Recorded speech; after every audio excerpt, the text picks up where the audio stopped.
Boom! Alright, what's up you guys? It's Royce Jacob. Welcome back to the channel. In this video, we are going to be talking about how the Federal Reserve just crashed the stock and crypto markets. Now, I'm sure that at this moment in time, there are a lot of investors out there who are feeling very upset with the Fed and Mr. Jerome Powell. But the reality is, the Federal Reserve is doing exactly what they're supposed to be doing in order to fight the insane levels of inflation that the country has been experiencing. And what's surprising to me personally about what happened today definitely isn't the hawkish tone, isn't the aggressive tone that the Fed has taken in the minutes that were released early Wednesday morning, but more so the visceral reaction that the entirety of the financial markets had, right? S&P, NASDAQ, Dow, Bitcoin, pretty much every financial asset sold off significantly this morning. Growth sectors got obliterated. And this price action is surprising to me because this hawkish tone, the aggressive stance from the Fed, the fact that they're stepping on the gas to fight inflation, raising rates, tapering their balance sheet, this was expected. This is what every single reputable market analyst, I should say, and their mom has been expecting for the past few weeks, if not the past few months. So the fact that the market saw such a significant sell-off today is once again very surprising to me today. We will dive more into this, and I will explain more, at least my thoughts around the game theory play right now, investor psychology, the way that this is making investors feel in terms of their optimism around investing and deploying capital, because ultimately in a bull market, you need investors to deploy capital, and if investors are guarded, and if they would rather have dollars than equities or cryptos, then obviously that creates for a very uncertain and very negative environment. Okay, but again, we will go over the game theory aspect. We will, of course, touch on a few of the key points out of this Fed meeting. We're not going to get into all of the details and intricacies of the plan of attack that the Federal Reserve is choosing to take, simply because you guys can go to any market media outlet and read that for yourself. But again, we will go over a few of the key points right here, a few of the numbers that they mentioned this morning. But more importantly, once again, the game theory that is at play right now, and just my personal take on what goes down from here when it comes to the crypto markets, equity markets, everything we talk about here. Okay, so that is that, you guys. To kick off the video, we are going to read through most of the intro to the newsletter that I wrote this morning for the Waves fam. So we will read through this. I put a lot of thought into this and actually a lot of time into this. So I figured it would be better just to read through this, give you guys the gist of how I'm feeling about the markets, and really some of the shock and just disappointment in the entire markets that I felt this morning. So we'll read through this guy, or as we read through this, I'll kind of just chime in with anything I feel that's important, and that's going to be the bulk of this video. Again, you guys, talking about how I think, again, in such an emotional environment, you have to play the game theory. You have to, that's the game you just have to play, unfortunately, when all the technicals and a lot of fundamentals actually go out the window. So I'll just chime in whenever I feel is necessary, add anything I feel is necessary for you guys.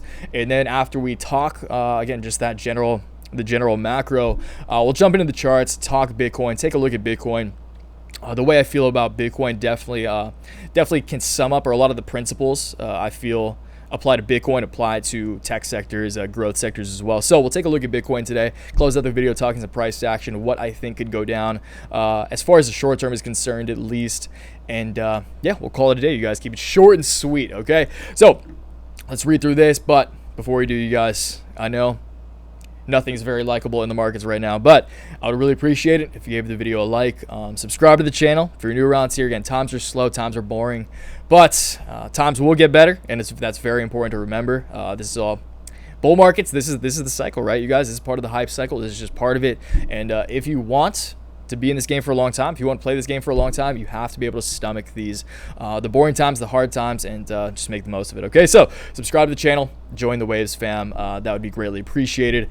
And yeah, let me know in the comments down below how much money you lost today, because I got absolutely smoked, or just anything. You guys talk about whatever you want in the comments, but drop a comment, and I'll see you guys down there. Anyway, let's get to reading. Talk some macro. We're halfway through the first week of April, and as I'm sure you already know, the markets are an absolute mess.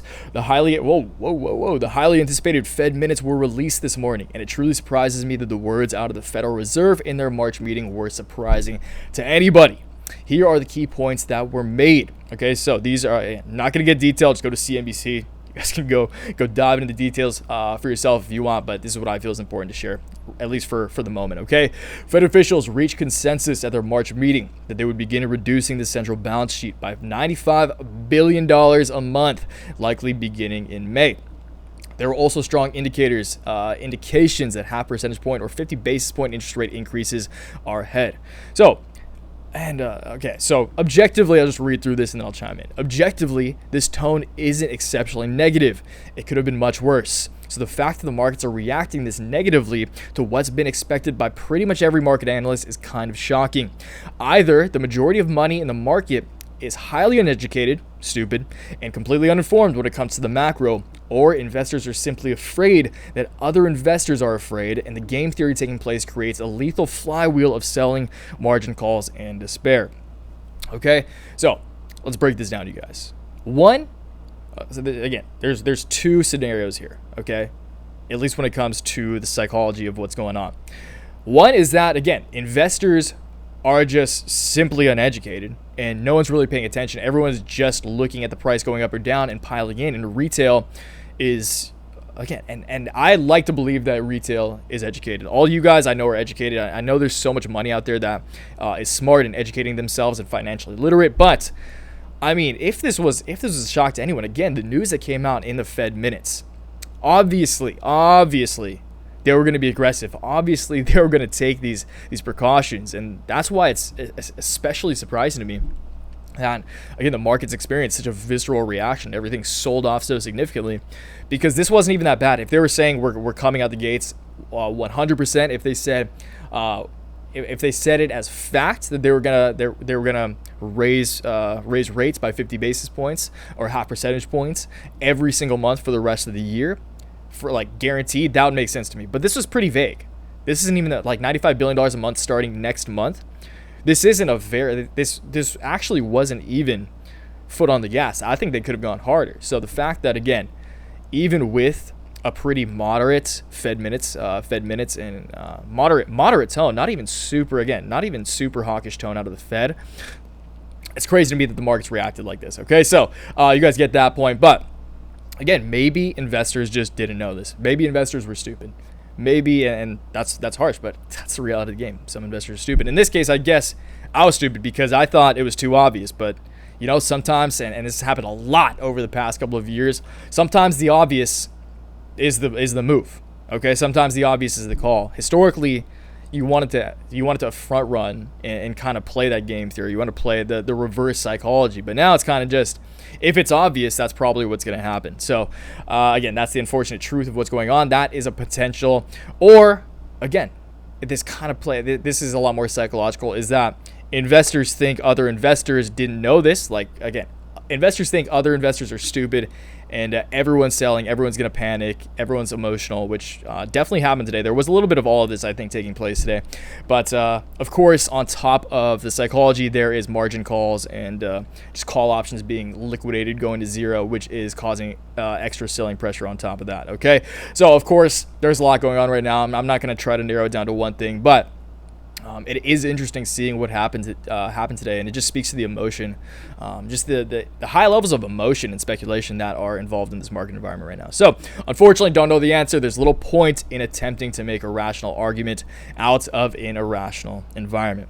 Okay, so maybe that's where we go wrong in the first place. You guys trying to take the rational approach and believing that we can come to a rational conclusion in an argument that lacks rationale. So again, that's probably my fault. But you know what? Over time, when the markets are less emotional, once things cool down, once we actually go through that winter, the equity winter, the crypto winter, that's when that'll pay off. Is when things start to heat up again, and then we're still rational when there's that mania present. Okay, so again, you guys, it works the psychology, the emotion. If we're manic on the way up, there's going to be manic price action on the way down as well, and unfortunately, that's kind of what we're experiencing. So even as I write this, and this was Wednesday, so just keep that in mind, you guys. Markets are incredibly sporadic, but again, this just speaks to the emotion, so this is relevant. Strong bounce, which is followed by an immediate sell-off, which was then followed by a parabolic bounce back above that initial bounce. It's been a long time since I've seen the indices, again, the S&P, Dow, NASDAQ, trading this emotionally, and as you know, emotion makes outcomes significantly more difficult to predict. As I just mentioned above, it's a fool's errand to try to determine what the market is thinking about at this point. It's tough not to believe that a bounce is in order following the fear, but unfortunately today's price action has shot down some solid technical rallies at the same time. And again, we will look at Bitcoin right after this. I really believed that coming into this week, the majority of the money involved in the markets knew what to expect out of this meeting, but apparently I was wrong. It's disappointing and surprising, not only for the portfolio, again, got absolutely, net worth got smoked today, but for the intellect of the general investor as well. Okay, so let's read through this, you guys, talk about some of my trading psychology here, and I'm not going to get into specifics of the approach of the portfolio. Obviously, that is for the subscribers. So before we get into reading this and take a look at Bitcoin, plug time now, you guys. If you want one of these email newsletters in your inbox every single trading day during market hours, put a lot of time into this, work very hard on this. This is my job. I'm a trader first, I'm an investor first, but this is really what I enjoy doing. I love writing every morning. I love talking to you guys every morning. And yeah, I'm actually going to be, this is a busy month of travel for me coming up. There's a lot going on. Just have some life stuff to take care of. I'm gonna be bouncing back and forth from LA a lot. So regardless of how many YouTube videos I'm making, I will try to make YouTube videos, but that's not guaranteed. What is guaranteed though is this bad boy in your email inbox every single trading day during market hours. This is just the intro. After this is part one. I release a part two after market close, wrapping up the day, taking a look at a bunch of charts this morning. In terms of charts, we looked at Bitcoin, we looked at the NASDAQ, we looked at Vuzix, we looked at Matterport, we looked at actually tlry is another one. So if you guys want that, if you want a complete breakdown of my entire personal portfolio, you want to know how I trade through the good times, through the bad times, not to copy me, but hopefully to realize, or not realize, but hopefully learn from my failures and my successes. Hopefully most successes, but there's something to be learned from everything. And again, I do my best to rationalize my psychology and my rationale behind what I'm doing. So it means a lot if you guys check this out. Again, I don't know how much I'm going to be posting. I'm going to be posting a decent amount over the next few weeks. But again, a lot of travel, regardless of how much I post on YouTube. I am writing this every single day because that is my obligation to the Waves to MOGs. That is going to be $15 a month or $40 for every 3 months. First link down in the description box below. Once again, it means a lot if you guys check that out. Work really hard on it. I'm biased, but I feel like it's extremely worth it. So go check it out. Give it a go. If you don't like it, feel free to unsub at any point. But yeah, let's plug aside. Let's get back into the video because I appreciate you guys watching right here, right now. So back to the point. When there's this much short-term uncertainty and emotion present, my personal approach as far as portfolio construction goes is simply to take some deep breaths. Always nose breath, good for nitric oxide in the blood, maintain a cool head, and keep my eyes on the prize. Days like today suck. Honestly, I've lost a pretty staggering amount of my net worth today. I'm bummed, no doubt. That said, it's important to get over those negative emotions as fast as possible because they'll cloud your ability to think rationally, and they'll also make you just make you a less happy person. There we go. It's difficult to not let days like this drain you emotionally, but at the same time, it's important that you experience them. If you want longevity in this game, that's getting slapped in the face. You need to get slapped in the face sometimes, right? Keeps your ego in check and gets that callus built up. Gets you more prepared for the next time around. If you want longevity in the game of investing and trading, you'll need to be able to stick it out through the hard times. Allow that slap in the face to make you stronger. Crashes are where long-term wealth is created. Even if it's difficult to believe that in the midst of all this rubble, it's true. Therefore, those who can capitalize when the majority run away, little scared babies run away, you be strong, capitalize, think rationally. You will be the winners in the long run. Hardship builds character.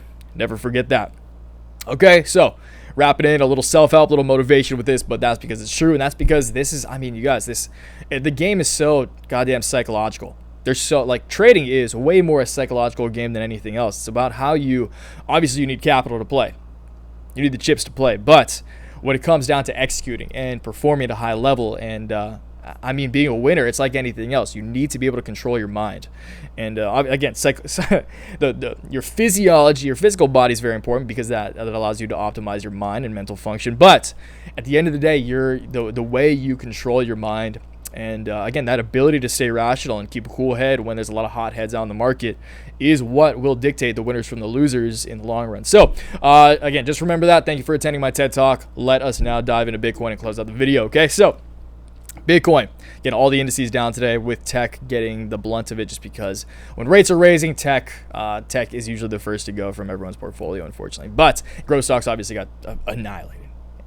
Crazy that people didn't expect this. Damn shame. But anyway, Bitcoin, we are bouncing a little bit now. This chart did recycle about an hour and a half ago. At least the percentage you're seeing right here on the watch is just recycled on this 4-hour candle. But regardless, you guys can see what's going on here. Just in the past, what is that, day and a half alone at the time of recording. It is Wednesday evening in Hawaii at the time of recording. We have seen a drop in Bitcoin of 10%. And it's just so many levels have been broken. And once again, a lot of the principles that I explained here apply to growth stocks, S&P, the NASDAQ, etc. There are a lot of floors and levels of support that have been broken that unfortunately do objectively skew bearish, very bearish from a technical perspective. Okay, so the area that is a very obvious break and has now solidified Bitcoin's current downtrend, because we are now seeing a series of lower highs and lower lows, is the fact that Bitcoin has broken below this previous low that we sit in at the end of March, on March 30th, at about $44,200, right? So that's the previous low. What I was hoping for actually is, and what kind of was the silver lining in this lower high right here, was the fact that maybe we're forming a bull flag, big move up followed by descending triangle. I did think it was very possible with this strong base right here at again 44.5K that we could see that act as a floor and then break out of that kind of janky bull flag, but obviously that did not happen. Now we have confirmed the downtrend, series of lower highs and lower lows. As far as RSI is concerned, you are seeing that Bitcoin is well below the moving average, which is not good, but also does lend to the fact, on top of just this big move down right here, that we will see a short-term bounce. So I do think a short-term bounce is likely. I think a short-term bounce is likely for Bitcoin, for players like the SPY, the ARK, the NASDAQ, etc., growth stocks across the board. But unfortunately, just because these short-term trends, these short to medium-term trends, uptrends, have been broken in so many names, after the very short-term bounce, I'm talking like next 24 to 48 hours, maybe probably 24 hours, I do think more downside is ahead. And ultimately, as we've said many times in the past, you guys, when you see a sell-off like this, when you see just a drop off a cliff, a lot of times it's very likely that you see sideways price action, you see a little relief rally for, once again, 24, maybe 48 hours tops. Again, little bounce, sideways price action, but when you see a big drop like this, it's usually followed by, again, a little bit of relief and then another big move to the downside. So my first target to the downside is just going to be this level for Bitcoin that has acted as a ceiling and floor in the past. That is going to be just above $41,000. And that is, again, the market is so up in the air right now. Again, you guys, it's very hard to speak confidently about direction or anything. And again, although the Fed is fighting, although Uncle Jerome and the Fed are actively fighting inflation, the reality is it's still going to take a very long time to actually impact those inflationary levels. And like the Fed is in such a tough spot. Like they're between a rock and a hard place. It's a weird, I don't even understand the analogy, but you guys get that. It's going to be difficult to fight, even in an environment where rates are raising. Again, mortgage rates above 5%, which is staggering.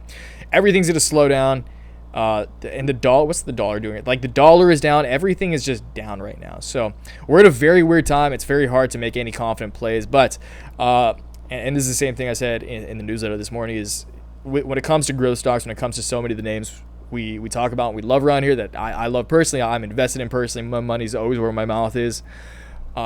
Just keep your eyes on the prize and focus on the fundamentals, focus on the long game, because although more downside could be ahead, again, you guys, it's just we're in a crazy environment, and ultimately, as I said over here, crashes are where generational wealth is generated, right? Generate generational wealth in crashes when everyone else is scared, everyone else is running for the hills, everyone else thinks the party's over. And you know what? Maybe the party is over, and maybe for Bitcoin, for the S&P, for the NASDAQ, I actually do think more downside is ahead.